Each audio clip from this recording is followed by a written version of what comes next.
Queridos, tudo bem com vocês? Bom, mais uma aula, mais uma semana, bem animados. Tenho certeza aí que todos vocês já fizeram as inscrições para o Exame Nacional do Ensino Médio, o Enem.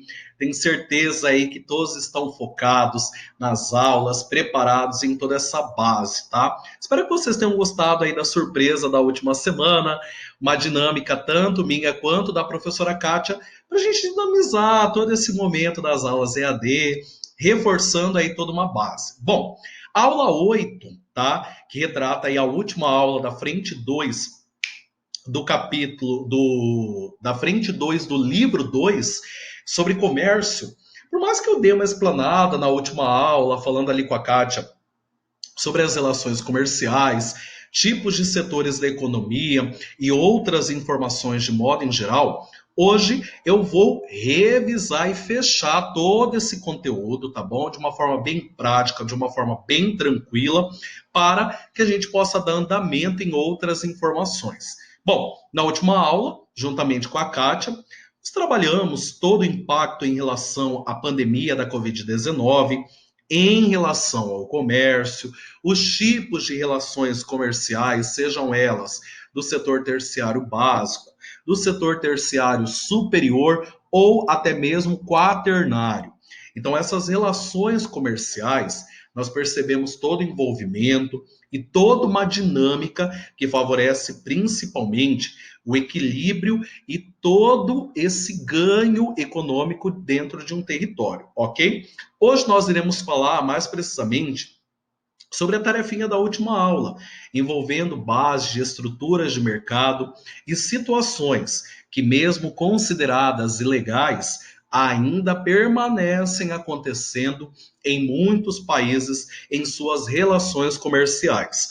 Para a gente começar a abordar a questão do monopólio, ou seja, a base de domínio de muitas multinacionais que acaba determinando o preço a ser praticado em relação à venda do produto e acaba influenciando diretamente na comercialização deste produto, bem como as questões relacionadas ao oligopólio, que acaba reduzindo a questão da concorrência e outros fatores em relação ao preço do produto, o que acaba destruindo de modo em geral o pequeno comerciante e muitas vezes as chamadas empresas nacionais com as compras, os truches e até mesmo o cartel, como nós podemos ver nesses exemplos aqui.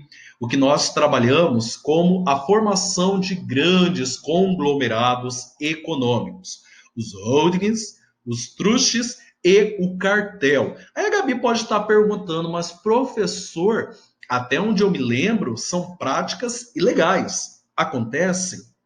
Sim, Gabi, Mateus e toda a galera do terceiro.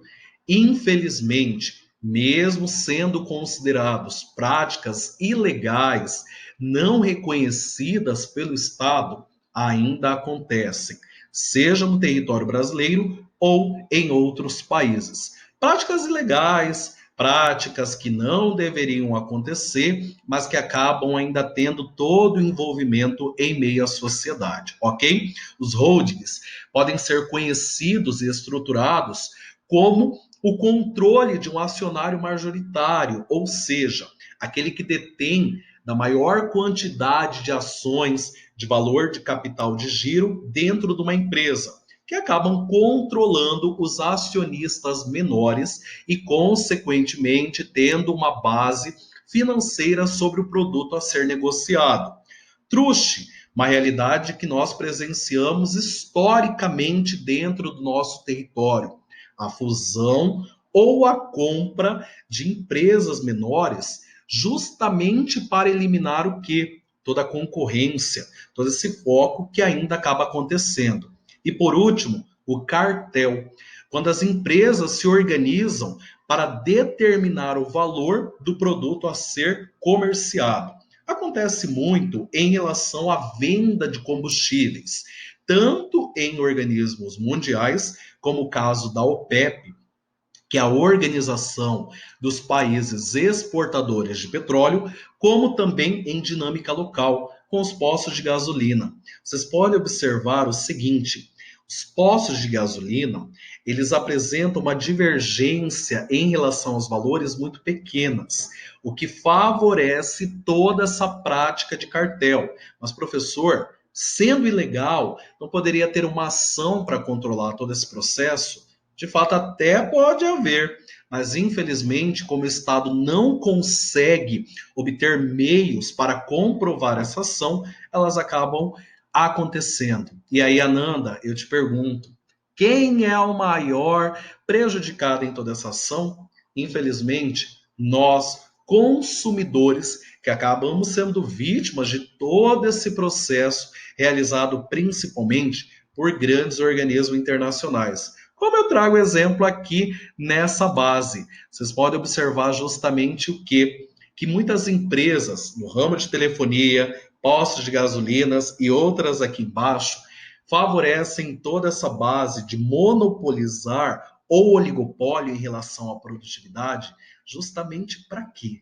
Para ter o controle sobre a venda do produto, bem como para favorecer toda uma hierarquia de ganho de capital. Uma das vendas mais marcantes foi justamente da Coca, em 2001, que comprou o Guaraná Jesus, um famoso Guaraná do estado do Maranhão, que, reconhecido pela sua coloração rosa, se transformou aí patrimônio do Estado, não podendo ser comercializado em grandes quantidades em outros estados brasileiros. E aí eu te pergunto, mas professor, por que que a Coca comprou uma empresa do ramo familiar para transformá-la como um bem fixo de um mesmo estado? Justamente para isso, para impossibilitar, perdão, o aumento da concorrência e justamente favorecer uma venda maior do seu produto. Isso aconteceu com também Bombons Garotos, Guaraná Simba, Dolly, entre outras marcas existentes. Aqui ao lado, nós temos a referência em relação ao cartel.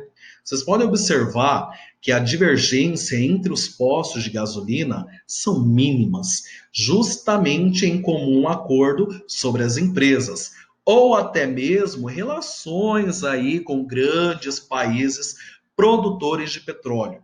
Nós temos a OPEP, que direciona a produtividade, a extração do petróleo para controlar os valores, ou até mesmo casos de empresas do ramo alimentício ou de telefonia que visam justamente o quê? Realizar uma fusão. Lembra lá do Majin Buu ou dos Dragon Ball Z da vida? A fusão é justamente isso. Favorece um enriquecimento de capital, priorizando um desenvolvimento local melhor e assim possibilitando um mecanismo, um capital de giro e investimentos mais rentáveis. Por aí a gente já percebe essa orientação e todo esse processo de desenvolvimento, ok? Maravilha, então vamos dar continuidade. Chegamos à balança comercial. Balança comercial é justamente um retrato das relações comerciais existentes. Bacana, né? Estou em cima desse grande dinheirão aqui para falar sobre importação, exportação, déficit e superávit. A Nanda tem na ponta da língua, mas é importante a gente revisar. Gabi, é importante ressaltar o seguinte, que as balanças comerciais, sejam elas do Brasil ou de outros países, elas são calculadas em relação aos valores, ok? E não a quantidade do produto. Andreoli, nós podemos observar que é muito mais vantajoso para um país exportar do que propriamente importar. A partir do momento que você exporta, você vende. Ao vender, você ganha. Logo, a sua balança comercial apresentará um superávit. Se você importa, você adquire um produto, mas você paga por ele. É um valor que sai. Logo, a sua balança comercial tende a estar deficitária, ok? Então há essa divergência. Balança comercial nada mais é que o comparativo entre produtos exportados e produtos importados. Importação, negativo. Exportação, positivo. É lógico que não adianta nada o Rafael vender em grande quantidade balinha e ter que comprar produto tecnológico de grande porte.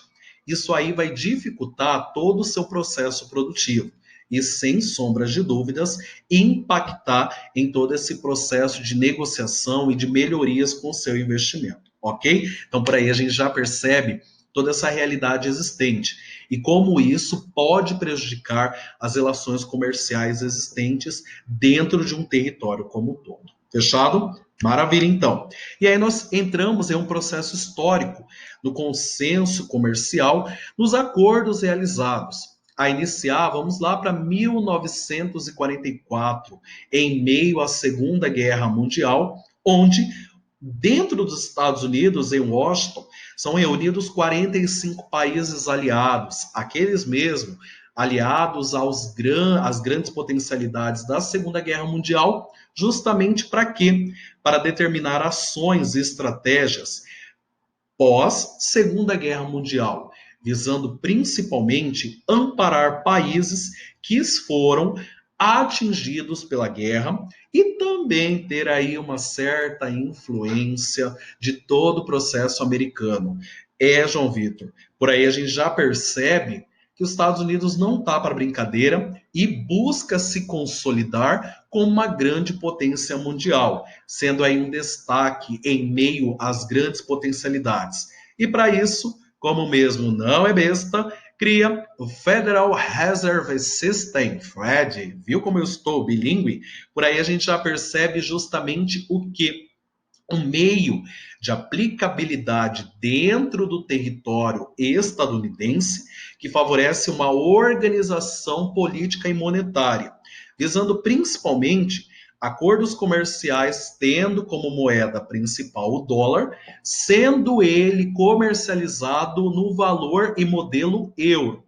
O Fed, dentro dos Estados Unidos até os dias atuais, funciona como banco central aqui dentro do território brasileiro. E este banco central, ele visa justamente o quê?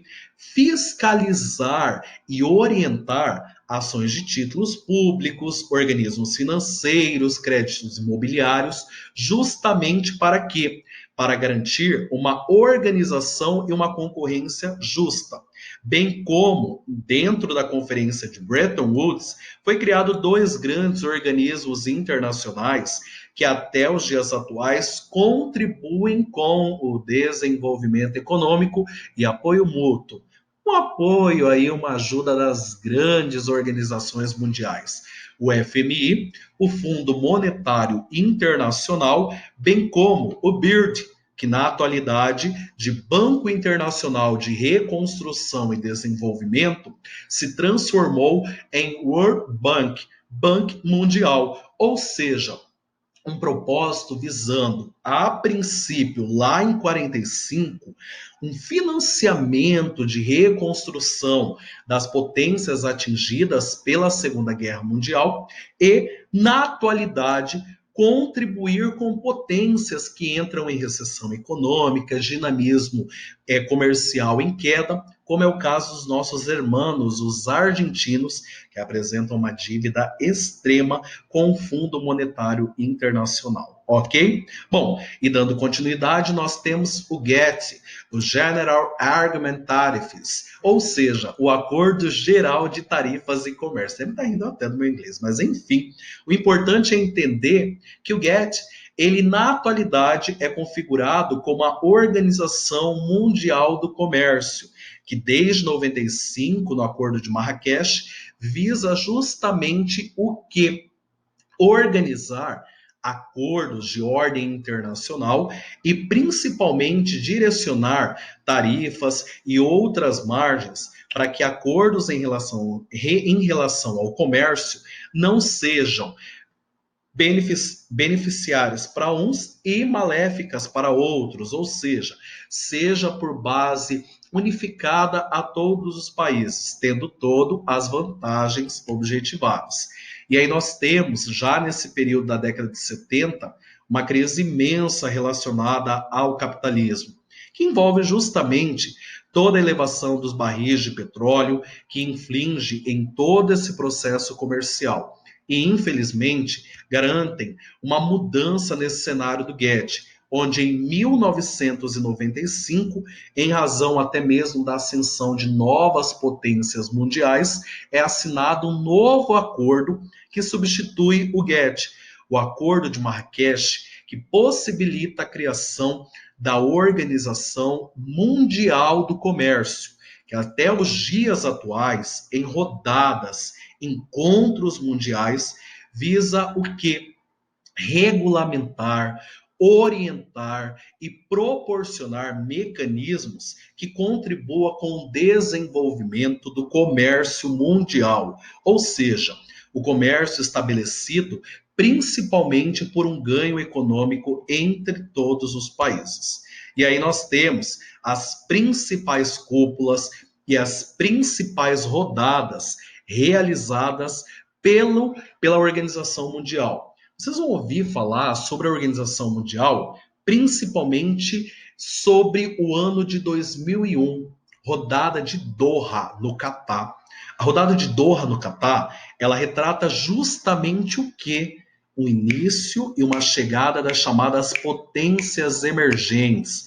Países que estão aí, se elevando no cenário internacional de desenvolvimento econômico, visando principalmente garantir um aumento das suas relações comerciais e promover um equilíbrio financeiro. Dentre essas grandes potências, nós temos aí as potências participantes do G7 e as potências do G20. Recapitulando, G7, grupo dos 7 países mais industrializados. Aí a Camille pode pensar, mas espera aí, a Rússia não fazia parte do G7? Camille, até fazia parte do G7 propriamente, mas a gente pode perceber o quê? Que a Rússia, ela foi suspensa do G7, que era conhecido desde o final da década de 90, como G7 mais Rússia ou G8, em razão do grande conflito com a Ucrânia. E necessariamente voltou à estrutura do G7, reunindo aí Estados Unidos e Canadá, grandes potências da América, o Japão, uma grande potência da Ásia, e as 4 principais potências da Europa: Inglaterra, França, Itália e Alemanha. Já o G20 reúne os 19 países mais industrializados, entre eles o Brasil. Professor, então por que G20 se são 19 países? Justamente porque reúne 19 países mais a União Europeia, ou seja, regulamentando todo esse processo de comum acordo entre os países, favorecendo, é claro, uma elevação do cenário comercial. E por fim, chegamos a uma base da relação comercial de maior envolvimento, que já foi comentada aí na última aula, mas só para a gente fechar: o e-commerce, ou seja, a produção no cenário do comércio eletrônico, visando principalmente a garantia de mecanismos, aumento da produtividade e geração econômica em relação aos países, ok? O e-commerce, ele vem crescendo no mundo, principalmente em período de pandemia. Como é fácil, né? Fazer um pedido pela internet e receber muitas vezes com frete grátis. Seja aquele livro que ainda não está sendo comercializado aqui em Cuiabá, seja aquele celular que foi lançado ontem lá nos Estados Unidos, ou propriamente um carro híbrido que ainda não é comercializado dentro do nosso país. Essas são as relações e as possibilidades.